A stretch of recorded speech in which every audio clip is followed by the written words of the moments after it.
Hey, what's going on YouTube? It's Bebop here, and today's video we're going to be going over the different perks on clothing. We're going to be going over gear score, the misconceptions about gear score, the best way to get some of those items that you need for dungeons and raids, in-game material that I think a lot of people are overlooking that just don't understand, and we're going to go over that today. So let's get straight into it. Draxal, what's up? All right, first of all, I'm going to start off with DPS, and we'll go through here. I got different DPS setups and what's important, very common DPS setups and what's important for each and every one of those as far as perks. I go over healing and then I go over tanking. Let's start off. If I'm hosting a M3 lobby, what am I looking for? Or if I'm hosting a raid, what am I looking for? First of all, if I'm hosting a M3 lobby, I'm going to be looking for the mutation type gems. So if we see here, I'm spec for Starstone. So if we would look at Tarn first, it's Void Weak. So I would look for Amethyst in the gear, which is Void Protection. Here in Starstone, it's Nature. So I'm looking for Nature Protection gems. And here in Depths, I'm looking for Fire Protection. Now, in each one of these dungeons, you'll pretty much, except for Starstone, in Tarn and Depths, you will need a separate set for bosses, okay? The first boss in Depths will be Void, so you need Void Protection, and then at least an amulet, and then in Tarn, you're going to need Ice Protection for the bosses. Now, you will have dots on your back from doing abilities here in Tarn, but as long as you're hitting the boss, you get Blood Offering. Using abilities applies a stack of Offering, causes 4.5 max health, basically dots to do damage for you, but you get 25% life steal. If we look at my gear here, let's say we're doing Starstone. I got 59 something percent protection here. A lot of us veteran players will have a Opal. I set all this stuff with Opal, or set up all these gear sets with Attuned Leather Pants. I'm on my Legacy Bebop gaming character, so pretty much have everything on this character. I didn't want to set it up with Nimble Code on every class because most people don't have that. We're going to go Attuned Leather Pants because most people do have this. And so Opal in there in case you want to switch dungeons or events. You don't have to keep regemming. Okay, this will be perfectly fine. 63% is where you want to get to for the resistance, but 59.5 is just fine too. If I'm looking at someone's gear, let's say they linked me this set right here, okay, with Spear and Hatchet, I'm going to be looking to see if they have the most important perk in the game, Enchanted Ward. For PvE, it is the most important perk. For PvP, it is important, so is Elemental Aversion. They'd probably both equal in that aspect in PvP, but in PvE, this is the main perk you want. Even if stuff's elemental damage, let's say last boss, Savage Divide, that you would think is a lot of elemental damage, is actually coded, unless they changed it on the update, as light and heavy attacks that some of the data miners have found out in the past. So, Enchanted Ward, refreshing in health, pretty much BIS. That's what we're looking for. 4%, negative 4% damage from light and heavy attacks. Hugely important. Same thing here. And I usually always rock the Azoth Crystal set because it's Magnify and I can switch attributes from set to set without having to, you know, really reattribute much, okay? Because I just use the Magnify. Now, also, I'm looking for weapon perks. Now, obviously in a Spear Great Axe set right here, so Bleeding Sweep would be nice if the person had it on their clothing to add weapon damage. Fortify Perforate would be really good too, but what I'm looking for is at least do they have 3 pieces of Enchanted Ward. If they have 3 pieces of Enchanted Ward, we're pretty much good to go. Okay, now I put whatever you're going to use that artifact weapon or that artifact for mostly, and then I would use the Attuned Leather Pants for my greatsword build. I would like to see a weapon perk here, okay, on the pants. Now, if you use Rapier all the time, then Leech and Flurry is pretty much a must on here. If you use Greatsword all the time, Relentless Freedom, I can't think of a better one to put on there for the Greatsword.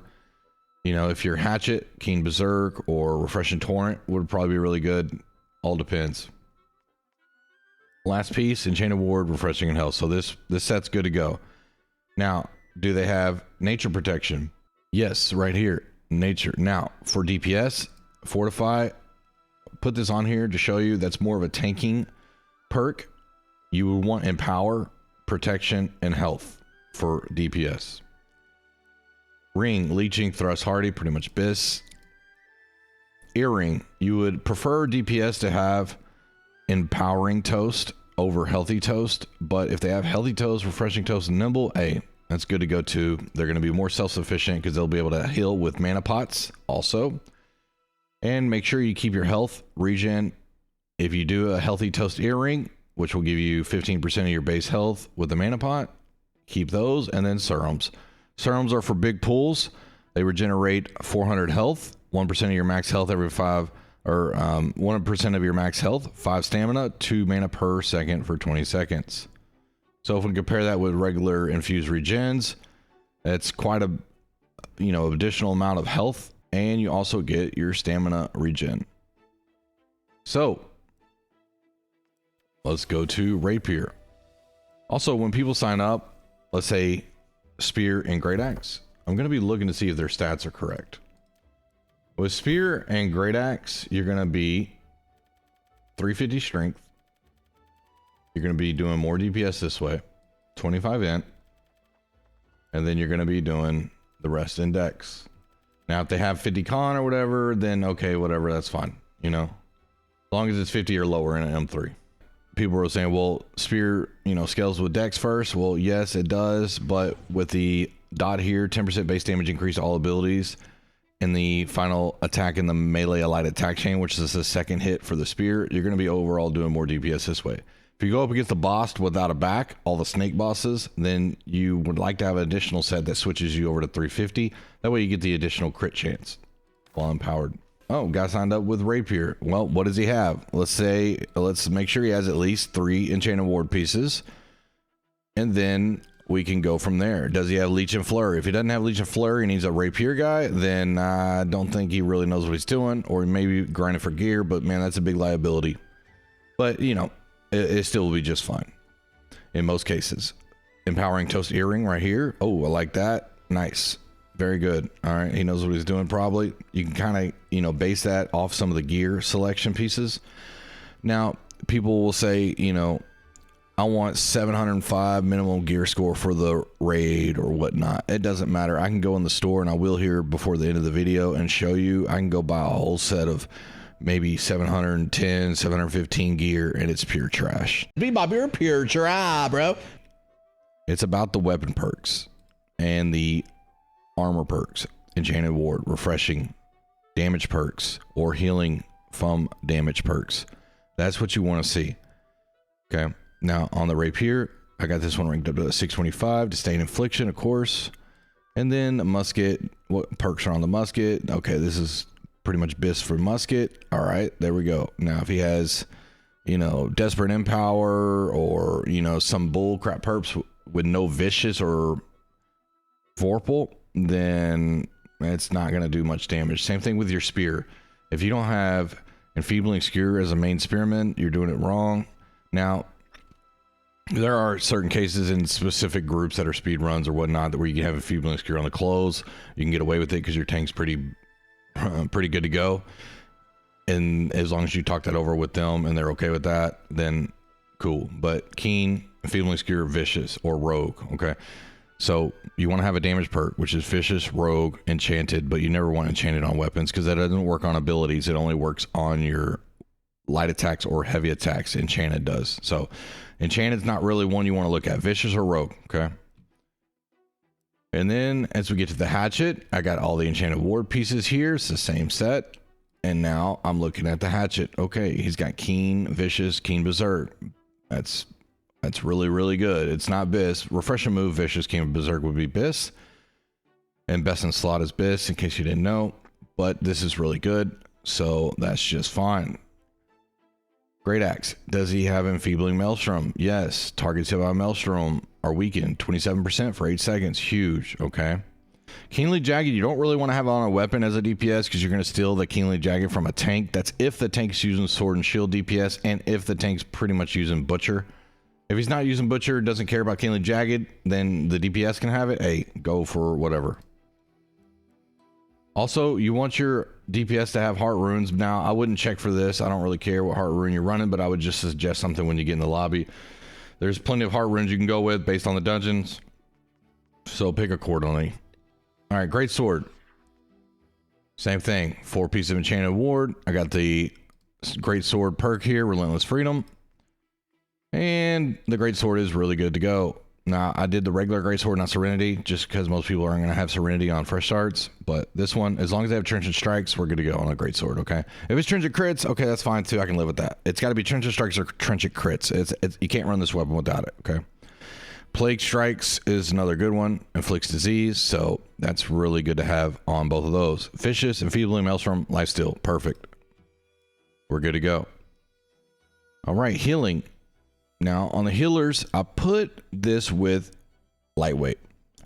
A lot of healers run lightweight for the additional protection. If I put this on, you will see I'm at 1160 protection for physical elemental.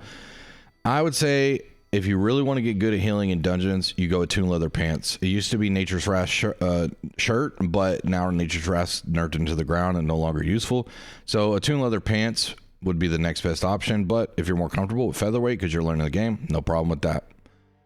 You can add a heavy headpiece and a heavy handpiece to go along with this, and that will bring up your protection, and you'll still remain in a light equip load. Now, healer's gear. Okay, what do they have? Enchanted ward, refreshing and health. All right, cool. What do they have on the chest piece? Freedom. Well, that's more of a PvP perk. Maybe they PvP in off time. That's not a big deal. All right, enchanted ward, refreshing and health. Cool. Fortified sacred ground. Okay, this is what I'm looking for when a healer signs up. Do they have fortified sacred ground on their clothing? Because if they throw their life staff, if they throw the sacred ground from the life staff and then switch to void gauntlet to put that down, the oblivion down, then you will lose that fortified sacred ground. If it's on the clothes, it will remain on the sacred ground. It's going to be less than what it would be on the weapon, but that's still 11% armor increase. It's pretty big. What other perks do they have on their clothes? Enchanted War, refreshing. Okay, cool. Mending protection. Hey, even better. AoE healer. That's what you need to be in M3s or in dungeons, period. Raid, all that stuff. That's what PvE healing is. So that's really good to have on a piece. Also, what's on the life staff? Blessed. Oh, cool. Increase in outgoing healing, refreshing moves, then get the cooldowns faster, and fortify second ground. Nice. What do they have on the Void Gauntlet? Nullifying Oblivion. It helps remove the buffs from, let's say, enemies or whatnot. Let's say in Genesis, it helps remove some of the buffs from, you know, the soldiers or whatnot, so they don't hit so dang hard. And Blessed, outgoing healing efficiency. So when they're void blading and they get the little healing aura around them, hey, they're going to be healing better. And Vicious. Okay, pretty good to go here. All right. So that's what you're going to be looking for when you're hosting lobbies. I don't care that it's 696. I don't care. I don't care if it was 680. As long as they're above 695 and an M3, you know we're good to go. If they have the right perks. If someone came in here with a 725 Void Gauntlet with Keen, refreshing move, and, you know, sturdy, it doesn't matter about the gear score. It matters about the perks. The perks are more important than gear score. So when I see people hosting M3s, minimum gear score 700, you just simply don't understand the game yet, and that's fine because you're new, and you don't understand the perk system and the weapon system, and that's what I'm here to try to teach. For earring, I would say go fortified toast, but healthy toast can be an option too. So when you take a mana pot, you automatically regen health, or you get health. But fortified toast would be more or less for the healer. You can choose to rock whatever heart rune you want. A lot of healers run, you know, Bile Bomb. Also on the Void Gauntlet, one of the biggest things to get is one with Putrefied or Petrified Scream. I'm not sure how to say it. And that would reduce the, you know, AI's healing 40-something% for, I believe, 8 seconds. So you want to have multiple Void Gauntlets as a healer based on what dungeon you're going into. If the enemies are not vampiric or healing up, then, you know, Nullifying Oblivion is pretty much what you're going to go with after that. Tanks. All right. Well, I set this up a couple different pieces here. So tanks, you definitely want to have 5 pieces of Enchanted Ward. Okay. You're going to be taking most of the damage. You need to have 5 pieces of Enchanted Ward. You want some type of conditioning. You don't have to, but I think it's really good. I think it's more important than health. Now, strike conditioning, I would say thrust or slash would be better for tanks. I have this for the raid. So I have a piece here with slash conditioning which I believe probably most mob types in PvE do slash. Not 100% sure on that, but also thrust conditioning, and you could divide it up 3 slash 2 thrust, things like that, depending on what dungeon you're doing. And then you can add weapon perks if you're greatsword tanking, slowing rupture, or relentless freedom, or if you're doing a regular sword, then whirling blade, you know, empowering whirling blade would be good to go.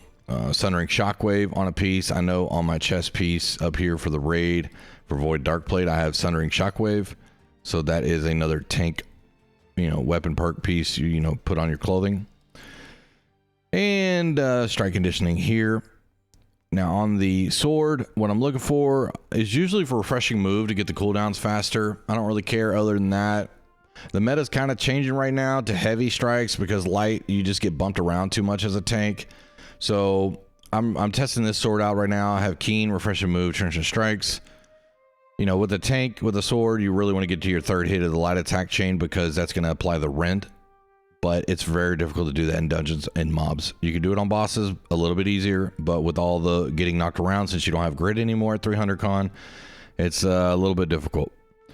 Hammer, hatred, center and clear out, refreshing move is bis for a tank. And then let's make sure we have the right protection on the amulet. I like to always rock, you know, hardy, keen awareness, leeching. Nimble for stamina regen, despised, and healing heart. Now you could, you know, as long as you have despised and nimble, you're good to go. Regeneration would be really good to have here as a third perk. It'd be bis. I don't have one like that, so all right. And then tanks usually will have cunning heart rune of stone form, gain fortify on activation, increase your armor 10% for 5 seconds, gain additional 10% armor for 5 seconds per hit, or for 5 seconds per hit taken for 30% max.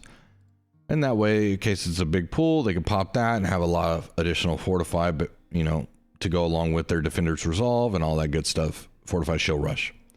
They're really, really tanky that way. Make sure you always have your food on you too, whether it be con food, whether it be dex food, whether it be, you know, intelligence food. Make sure you have your Desert Sunrise on you to reduce dot damage. It's one of the most important. The only time you will not use this in dungeons will be in Genesis. You would use powerful incense in Genesis because that would protect you from the blight. Other than that, you'll be running Desert Sunrise to protect you from dot damage. Damage over time effects. Make sure you have your potions, your coatings, your honing stones, all that good stuff. Make sure you keep backup shields in case you want different protection for different mobs or bosses. You know, I have nature right here. I can throw on the last boss of the raid. It's also got fortified shield rush, so that's 2 different things that are going to help out tremendously.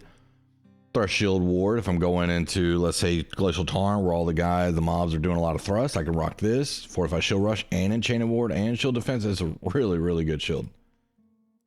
And enchanted ward, sturdy, shield defense / shield ward, another good shield.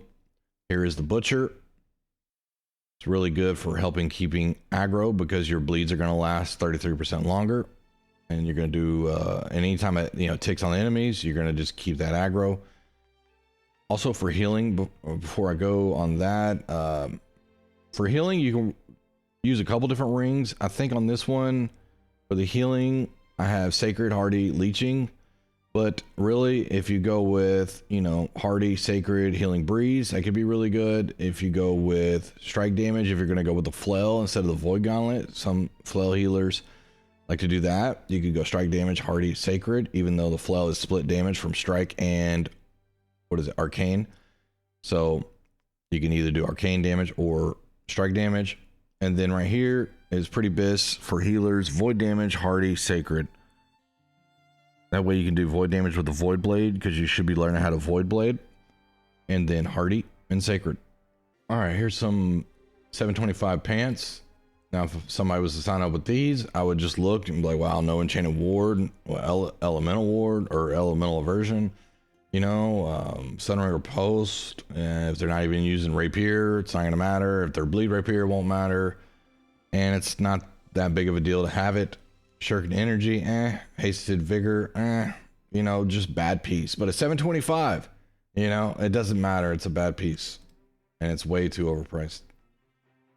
This right here would be better. Enchanted Ward, Refreshing, and Vigor. So that wouldn't be bad. There's Enchanted Ward, Arcane Harnessing, and Mini Protection. That's really good for a healer if they're going to go flail. So there's different pieces that you can look at and see that are pretty bad at 725 gear score. It doesn't mean that it's good just because it's 725. You need the perks. Right here, if somebody was to sign up with this chest piece is like a tank or whatnot, hey, it's heavy, it's 725, it's got to be good, right? Nope, it's terrible. Terrible for a tank right here. You're not going to be using that in PvE. You're not going to be using that unless you're rapier tanking, which very few people can do, so it's going to be useless. Ice Harnessing, useless. All right, a little bit better. Enchanted Ward. Lightning Harnessing is only used if you're rocking, you know, harnessing all through the gear, and tanks are going to have Carnelian, so that's not going to come into effect. Powerful Eruption could maybe come into effect if they're using the flail. This piece is pure dog crap for any PvE content for tanks, and these are all heavy pieces. That's why I'm, you know, assuming it's going to be for tanks, especially being the chest. So these are bad. Even though they're 725, they're really bad pieces. Really bad. So you need to know that for dungeons and raids, Enchanted Ward is the must-have. Okay, some sort of conditioning could help. A weapon perk can help. This is a pretty good piece here. If you use the Great Axe and use Refreshing Charge, you don't really use that in PvE, so it's kind of useless. But at least Enchanted Ward and Strike Conditioning, it's good to go. If someone just signs up and they had all blue gear and it was all Enchanted Ward, that'd be fine by me. That'd be perfectly fine by me. Over the gear score. So if we go like, let's say 670 gear, and we just look for Enchanted Ward.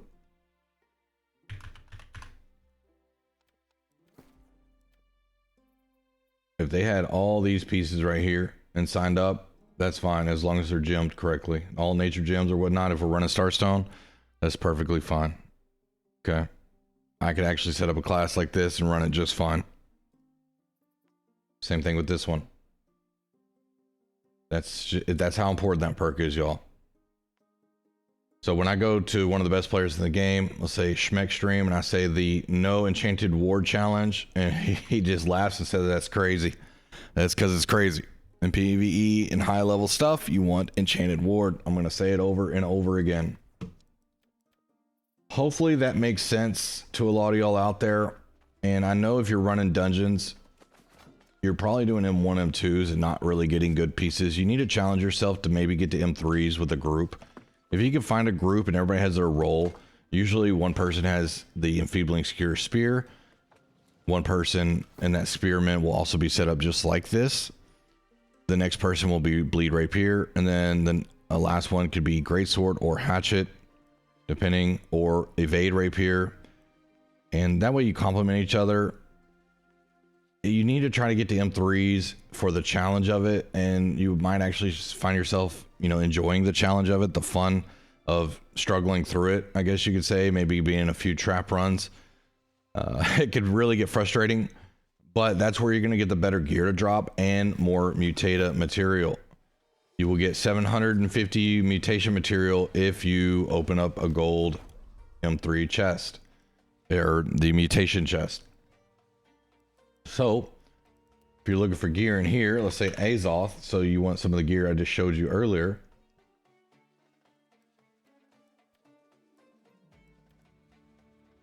This is where you would make it right here. If you're tanking, you want some Azoth crystal gear for tanking, Chain of War Refreshing, and it'll come with a random third perk. There you go. You need dense mutator materia. And then here's the light pieces. It all comes with Enchanted Ward and Refreshing with the random third perk for the Azoth crystal stuff. And this is really good to have, you know. If you want the Frigid Dawn stuff, well, you're going to need that same amount. So if you're only running M1 and M2s, you're going to have to run a lot to get there. If you're running M3s and at least getting bronze, that's 350 per. You know, if you don't have a good enough group to get at least silver or gold, I would say stick with M2s if you can get gold consistently on M2s, because you'll get 300. And that's better than struggling through an M3, or maybe not even getting past the first boss in Glacial Tarn on an M3 because everybody's learning the game and you're not even able to get anything. So anyways, gear score is overrated. Stop saying that people need to have 700 gear score for the raid. It's not true. Stop asking for people to have 700 gear score in an M3. You just don't know what you're doing yet, and that's fine, but just don't do that. Instead, look for the perks on the clothing. Look for the perks on the weapon. Look for the perks and protections on the clothing, clothing and amulets. Hold on. Amulet. How about that? Instead of saying ambulance, that people say, I was getting on my ass about in the video the other day. Ambulance. Oh, man. All right. Well, that concludes this video. Hopefully that makes sense to all y'all, and I'll see y'all out there.